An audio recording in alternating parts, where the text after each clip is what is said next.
You are listening to Unheard Voice, a podcast devising and magnifying uncharted artists, entrepreneurs, and social workers. We will be sliding into their endowments, inventiveness, and deliberations along with their success mantras. Hi guys, I am Shubham Khubragade, a writer and founder of my for all. आप सभी का unheard voice के second episode में स्वागत है।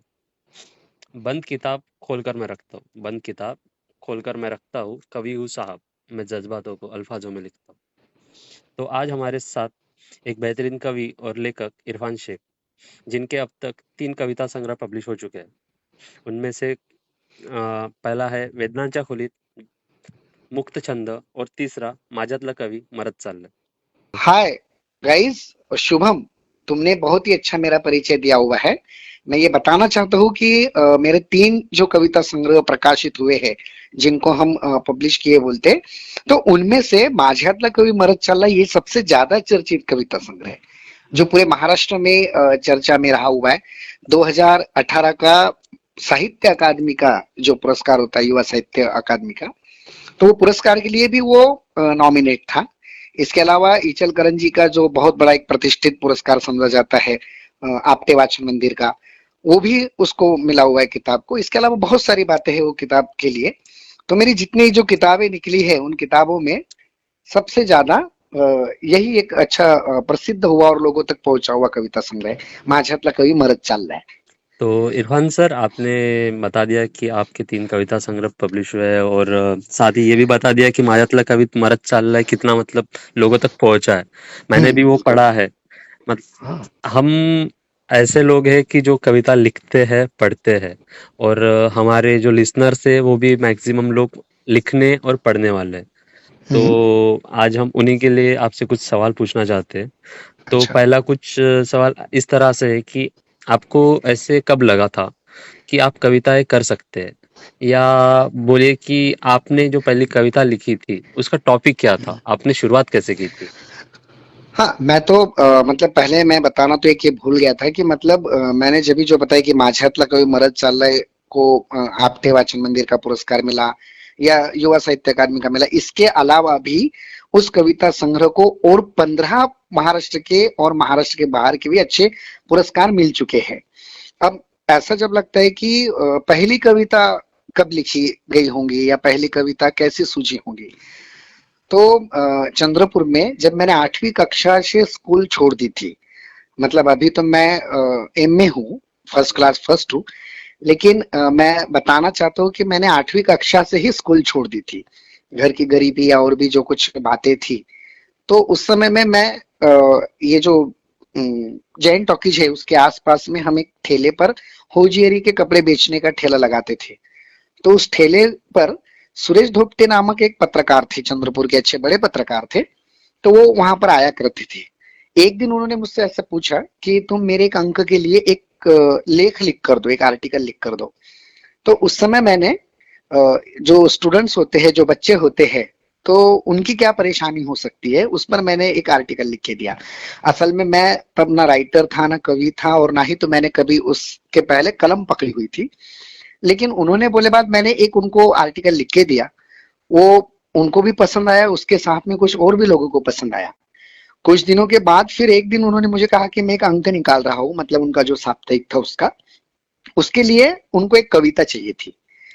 अब मैंने कविता तो उसके पहले कभी लिखी नहीं थी, और ये बात है जब मैं 10वीं कक्षा में था। 8वीं पढ़ाई छोड़ने के बाद बड़ी मुश्किल से मैंने फिर 9वीं में साल भर के अंतिम में पेपर देके 9वीं कक्षा की, और उसके बाद में फिर मैं 10वीं में भी रहा, और बाद में तो एमए वगैरह हो गया।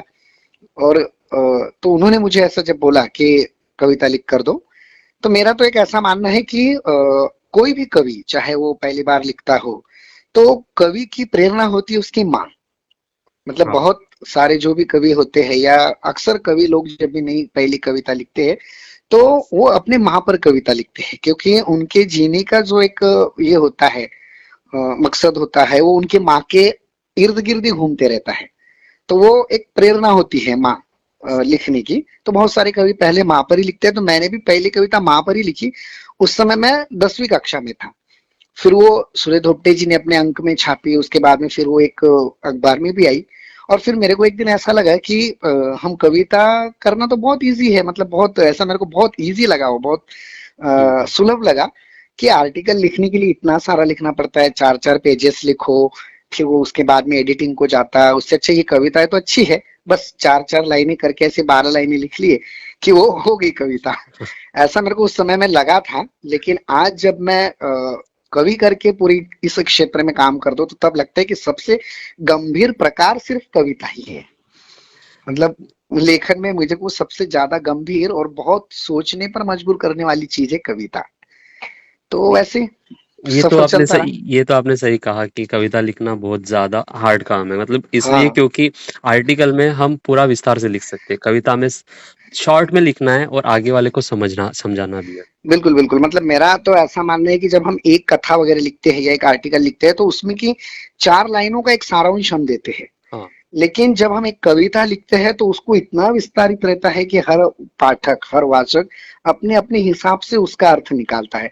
तो कविता में बहुत सारे फ्लेक्सिवेशंस होते हैं, बहुत सारी अलग अलग मनोधारणा होती है उसके बारे में कि ये कविता, हर एक कवि का जब कविता लिखना हो जाता है तो वो उससे परे हो जाता है, उससे अलग हो जाता है। उसके बाद में वाचक जो है वो, मतलब जो पाठक है, वो अपने अपने हिसाब से उस कविता का अर्थ निकालता है। तो बहुत कठिन काम है कविता करना। तो आपकी जो बुक है माझ्यातला कवी मरत चाललाय, जो मराठी में है, ठीक है, हम्म। तो उसे कंप्लीट करने में आपको कितना वक्त लगा था? मुझे माझ्यातला कवी मरत चाललाय लिखने में पूरे 10 साल लगे हुए हैं। 10? 10 साल। मतलब होता ऐसा है कि 2005 में जब मेरा मुक्तछंद नाम का किताब आया, 2005 में, उसके बाद में मैं कविता लिखते ही गया, कविता लिखना चालू ही था। तो वो कविता संग्रह जब मैंने, अजीम नवाज राही करके एक मराठी के बहुत बड़े कवि हैं जिनको महाराष्ट्र फाउंडेशन का भी पुरस्कार है और भी बहुत फेमस है, वो 10वीं 12वीं में उनकी कविता है अभ्यासक्रम में वगैरह। तो उन्होंने एक दिन मुझे ऐसा कहा कि पहले कविता समझ ले, उसके बाद कविता कर। और तब से फिर मेरे को ऐसा लगा कि सच में मैंने पहले कविता समझ लेनी चाहिए, उसके बाद मैंने कविता का हाथ थामना चाहिए। बिल्कुल। तो फिर मैं वो बार 10 साल सिर्फ लिखता रहा कविता, दिवाली अंकों में, मासिकों में आते रही। पर अपना किताब आए या अपना किताब प्रकाशित हो, कविता संग्रह बाजार में आए, ऐसा मुझे बिल्कुल नहीं लगा। 8-10 साल लिखता रहा, हर चीज को समझता रहा। कविता, एक आधी चीज को देखने के बाद में जब मुझे अगर कविता करनी है तो संवेदनशीलता की उतनी गहराई से मैं सिर्फ वो लिखते रहा। और उसके बाद में जब मुझे ऐसा लगा 10 साल के बाद कि मैंने कविता संग्रह मेरा निकलना चाहिए या वो कविता संग्रह आना चाहिए, तो उस समय 2018 में फिर वो कविता संग्रह आया। मतलब 2005 से लेकर 2018, 13 साल का फर्क है, 13 साल का अंतराल है। उसके बीच में वो जो 10 साल थे, वो 10 सालों में मैंने उन कविताओं को लिखा, कविताओं को समझा।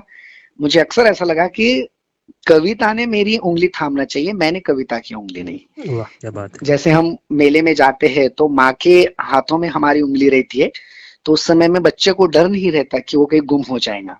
बिल्कुल। बच्चा कभी माँ की उंगली नहीं पकड़ता, माँ बच्चे की उंगली पकड़ के रहती है। तो उसी तरह से कविता ने भी माँ के जैसे ही हमारी उंगली पकड़ के रहनी चाहिए। तो 10 साल लगे मेरे को पूरा कविता संग्रह लिखने के लिए।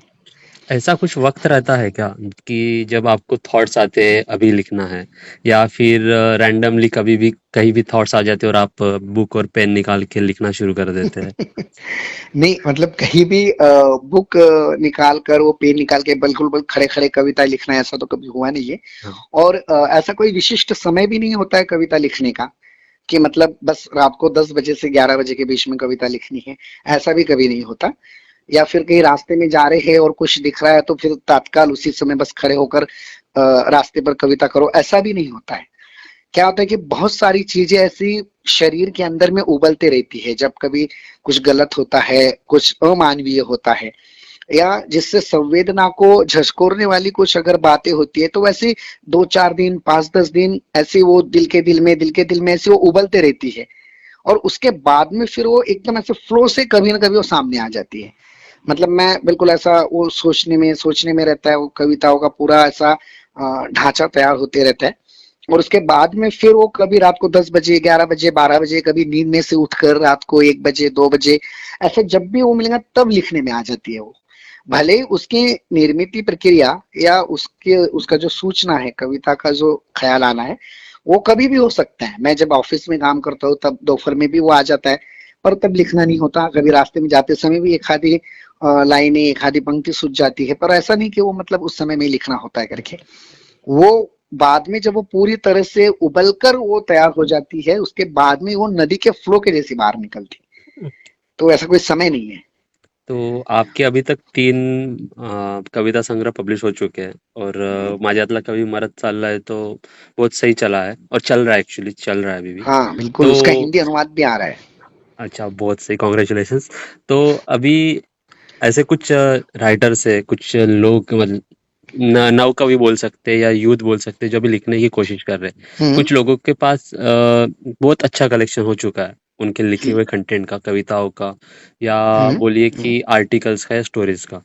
तो आप हम्म। उनको बताइए कि एक बुक पब्लिश करने के लिए क्या क्या जरूरत होती है, क्या क्या चीजों की जरूरत होती है, और एक बुक पब्लिश होती कैसे एक्चुअली। नहीं, ये तो बड़ा अच्छा एक सवाल सामने लाया आपने शुभम, क्योंकि अक्सर अभी ना बहुत सारे मतलब कवि वगैरह जो लिखना चालू हुए हैं, तो उनको अक्सर ऐसा लगता है कि हमारा कविता संग्रह आ जाए, हमको जल्दी से किताब बाजार में आ जाए। और ऐसे समय में बहुत सारे प्रकाशक ऐसे हो गए हैं कि मतलब बहुत तरीके से वो कवि लोगों को लूटना जिसको हम बोलते हैं वैसा भी हो जाता। या फिर कवि भी कभी कभी उसके उस फ्लो में चला जाता है कि बस पैसा दिया है छाप लिया। असल में कैसा होता है कि जब हम कविता लिखते हैं तो उसके बाद में जब हमारा पूरा पांडुलिपि जिसको कहते हैं हिंदी में, मतलब कविताओं का हस्तलिखित, वो पूरा के पूरा किसी प्रकाशक को भेजना होता है। जो प्रकाशक कविता संग्रह निकालता है हम्म, उससे पहले ईमेल या फोन या फिर उसका जो भी संपर्क है उससे संपर्क करके उसको किताब की पांडुलिपि भेजने का है। फिर प्रकाशक का एक संपादक मंडल होता है या फिर वो खुद प्रकाशक उस पर निर्णय लेते हैं। उसके बाद में वो ऐसा सोचते हैं कि कविता संग्रह निकालना है तो फिर एक कॉपीराइट करते हैं, वो लेखक का करार करते हैं। उस पे आपको कितनी प्रतियां दी जाएंगी, आपको कितनी प्रतिशत से उसकी रॉयल्टी दी जाएंगी, हम्म, उसकी वितरण व्यवस्था कैसी, ये सब चीजें वो उसमें इंक्लूड होता है। उसके बाद में वो जब कविता संग्रह आता है या कोई भी किताब आती है तो फिर वो बाजार में चलते हैं, तो इसके लिए लेखक को कवि को पैसे नहीं देने पड़ते। लेकिन होता ऐसा है कि अभी बहुत सारे लोग लिखने वाले हो गए।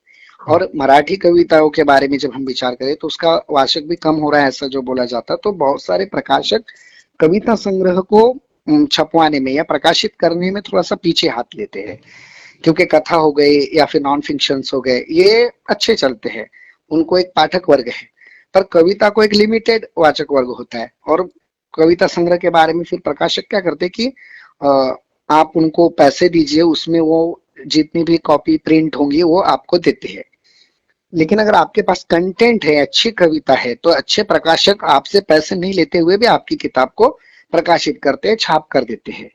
जैसे मेरा माझ्यातला कवी मरत चालला, ये कविता संग्रह जब प्रकाशित हुआ तो उसकी इतनी प्रतियां बिकी हुई है कि वो प्रतियों का बहुत सारा पैसा मेरे को ही मिला हुआ है और हमारे जो प्रकाशक है उनको भी मिला हुआ है। तो ऐसा एक रहता है कि एक तो आपको खुद को छपानी पड़ती है या फिर प्रकाशक को खुद छपाता है। लेकिन बहुत बार ऐसा एक कहीं फंस जाते हैं कवि लोग कि मतलब उनको बहुत जल्दी आगे आने की एक आस रहती है। उनको लगता है कि मेरा कविता संग्रह बहुत जल्दी आ जाना चाहिए, तो फिर जो भी मिला तो कैसा भी कुछ भी कहीं भी छपवाना वगैरह। तो ऐसा नहीं करते हुए अगर नए पीढ़ी ने अपनी कोई भी किताब निकालनी है तो थोड़ा सा रुक कर उस पर 2-3 बार संस्कार कर कर कुछ 2-4 अच्छे प्रकाशकों को उसकी पांडुलिपियां भेजकर उसके बाद में तय करना है कि वो कविता संग्रह निकाले या नहीं निकाले, या कोई भी किताब। ये मतलब होता है कि ऐसे बुक पब्लिश की जाती है, नहीं तो हाँ लोगों को मतलब लगता ऐसा, है कि लिख लिया कुछ भी और जाके पब्लिश कर दिया। नहीं नहीं वैसा भी नहीं होता। आपके पास पैसा है तो आप कुछ भी छाप सकते, हाँ, लेकिन उसको जो लोक मान्यता मिलनी चाहिए या लोगों ने उसको सराहने हाँ, के हाँ। लिए अच्छे प्रकाशक का आपके साथ होना जरूरी है। उसमें वितरण व्यवस्था होती है, उसके बाद में कुछ परीक्षण, समीक्षण, आलोचना, हम्म, ये सब छप कर आती है अखबारों में वगैरह। उसके बारे में एक लिंक होती है प्रकाशकों के साथ। और लेखक के पास अगर कंटेंट और अच्छा है तो उसको अच्छे प्रकाशक मिलते ही है। और मेन ये है कि हम लिख रहे हैं तो लोगों ने पढ़ना चाहिए।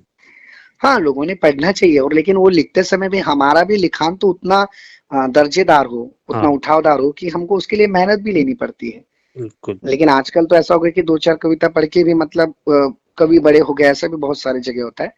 तो पहले कविता को ही समझ लेनी चाहिए, और जब तुम वो सब समझ के करते हो तो तब अच्छे से ही सब कुछ अच्छा होता है। मतलब मैंने 2005 में जो कविता संग्रह मेरा निकला था, हाँ। तो वो तो मेरे दोस्तों ने निकाला हुआ था, तो पब्लिसिटी नहीं हुई थी। लेकिन जब मैं 10 साल रुका और 10 साल वो साधना किए बाद जब सही तरीके से कविता समझ ली, और तब जब वो कविता संग्रह निकला, तो वो पुणे के प्रकाशक ने निकाला।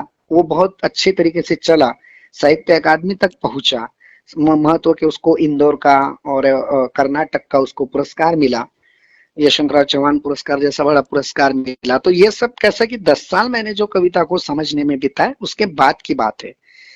तो कवियों ने वैसा करना चाहिए कि पहले कविता समझ लेनी चाहिए। तो ये बात तो हो गई कि बुक पब्लिश कैसे करनी है। तो हम्म। अब बुक पब्लिश करने के बाद होता क्या है कि रीडर्स पढ़ते हैं। तो आपके हम्म। साथ ऐसा कभी हुआ है क्या? मतलब आप अपने रीडर्स से आपके बुक के बारे में सुनते हैं, अच्छा सुनते हैं, बुरा सुनते हैं, तो कुछ ऐसी बातें हैं जो कुछ इंटरेस्टिंग है, रोचक है, जो आपको बहुत हंसाती है या मतलब कभी कभी डिसअपॉइंट करती है, तो ऐसी बातें कुछ बताना चाहेंगे? नहीं, डिसअपॉइंट तो अभी तक किसी ने की नहीं, किसी भी बात में नहीं हुई। लेकिन फिर भी बहुत सारी बात ऐसी हुई कि जब वो किताब अच्छा चला, प्रकाशित हुआ, हम्म, और उसके बाद में क्या होगा कि जब मैं किसी को, मतलब कोई अननोन कवि है, अननोन मतलब मैं उसको नाम से जानता हूँ या वो, लेकिन मुझे अब उससे पहली बार जब अगर कभी बात करनी है, कोई पुणे के हो, मुंबई के हो, या लेकिन मैं सिर्फ उनको नाम से जानता हूँ, ऐसे अगर किसी कवि को जब मैं कभी फोन लगाता हूँ और उनको कहता हूँ कि मैं इरफान शेख बोल रहा हूँ, तो बोलते हैं अच्छा माझ्यातला कवी मरत चाललाय वाले ना, हाँ। ऐसा हो गया। या फिर कभी जब मैं ऐसा बोलता हूँ ना कि माझ्यातला कवी मरत चाललाय वाचला का, तो लोग ऐसा बोलते हैं कि अच्छा आप इरफान शेख हो ना। तो मतलब अब ये ऐसा समीकरण हो गया की माझ्यातला कवी मरत चाललाय म्हणजे यानी इरफान शेख, और इरफान शेख यानी माझ्यातला कवी मरत चाललाय। तो अच्छी बातें सुनने में आती है, बहुत सारे लोग वो किताब को चाहते हैं। और एक सबसे तो अच्छी बात, मेरे को सबसे बड़ी बात एक बीच में ऐसी लगी थी कि साहित्य अकादमी ने मुझे प्रवास वृत्ति दी थी, जिसको ट्रैवलिंग ग्रांट बोलते हैं। हाँ। हाँ। बहुत मतलब 40 से कम उम्र के लेखकों को वो हर भाषा में मिलती है, एक एक भाषा में 2 जन को वगैरह ऐसा। हाँ। हाँ। तो हर साल वो लिमिटेड राइटरों को 40 से कम उम्र के मिलते हैं कि वो दूसरे प्रदेश में जाए, वहाँ की भाषा, संस्कृति, सभ्यता, वहाँ के लोग और वहाँ की सभी चीजें समझे, साहित्य को समझे, वहाँ की कलाओं को समझे। तो मेरे को गुजरात जाने के लिए उन्होंने ये दी हुई थी एक प्रवास वृत्ति। तो उस समय मैं जब गया था, तो उस दरमियान मैं सितांशु यशस चंद्र करके है, गुजरात के बहुत बड़े राइटर है वो, और उससे भी सही बात, मतलब उनको पद्मश्री है, उनको संगीत अकादमी का पुरस्कार है, उनको सरस्वती सम्मान है, उनको बहुत सारे नेशनल लेवल के पुरस्कार वगैरह, और बहुत बड़ी हस्ती है वो। तो उनको मैंने मेरा कविता संग्रह उस समय में देकर आया था, सस्नेह भेंट। फिर साल गुजरने के बाद अभी पिछले 2 महीने पहले उनका मुझे फोन आया कि मैंने अब वो कविता संग्रह पढ़ा है, और हाँ। मैं बहुत अस्वस्थ हूँ वो कविता संग्रह पढ़ने के बाद। उसमें की कुछ कविताओं का मैं गुजराती अनुवाद मेरे कुछ एक वॉल्यूम के लिए करना चाहता हूँ, कुछ कविताओं का प्रातिनिधिक।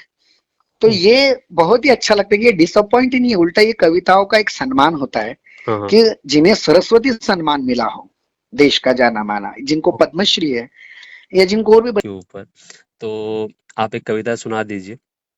बिल्कुल। मैं हाँ। एक हिंदी अनुवाद की कविता सुना देता हूँ।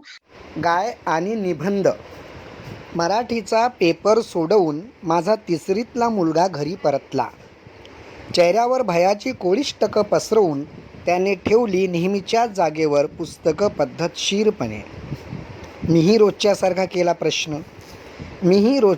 केला प्रश्न, कसा गेला पेपर तुझा? छान गेला, पण मी नाही लिहिला निबंध. एवढे म्हणत त्याने प्रश्नपत्रिका ठेवली माझ्यापुढे. मराठीचा पेपर सोडवून माझा 3रीतला मुलगा घरी परतला. चेहऱ्यावर भयाची कोळिष्टकं पसरवून त्याने ठेवली नेहमीच्याच जागेवर पुस्तकं पद्धतशीरपणे. मीही रोजच्यासारखा केला प्रश्न, कसा गेला पेपर तुझा? छान गेला, पण मी नाही लिहिला निबंध. एवढे म्हणत त्याने प्रश्नपत्रिका ठेवली माझ्यापुढे. घेतली प्रश्नपत्रिका हाती, तर त्यात निबंध गायीवरचा. त्याच्याकडे पाहत मान वर करत म्हणालो रागाने, का नाही लिहिला एवढा सोपा निबंध? गाय पाहिली नाही का कधी गावात? त्याने माझ्याकडे एकटक पाहिले आणि म्हणाला, मुझे डर लगता है पप्पा गाय पर लिखने को, कोई मुझे भी मार डालेगा क्या? मुझे डर लगता है पप्पा गाय पर लिखने को, कोई मुझे भी मार डालेगा क्या? अगर मैं लिखूं या कोई चित्र निकालूं तो. मी त्याच्या भयकंपित चेहऱ्यावरून शरमेनं खाली पाहू लागलो. मी त्याच्या भयकंपित चेहऱ्यावरून शरमेनं खाली पाहू लागलो. और वैसे भी ना शुभम, मुझे तो तुम्हारा शुक्रिया अदा करना चाहिए कि मतलब इतने हिंदी सुनने वाले, कविता को जानने वाले लोगों से तुमने मुझे रूबरू करवाया है. आप आए इसलिए हम एक्चुअली शुक्रगुजार है आपके। मैंने आपको last time women's day program में भी बुलाया था और आप सिर्फ कॉल पे बात करके आए थे। ये मेरे लिए बहुत बड़ी बात है और छोटा सा इंसिडेंट भी हो गया था। मैंने आपको बहुत ज्यादा एज्ड समझ समझ लिया था। और बहुत सारे लोग समझते हैं कि बहुत एजेड वगैरह की क्या कभी. हाँ, तो ये आज का सेकंड एपिसोड है अनहर्ड वॉइस का।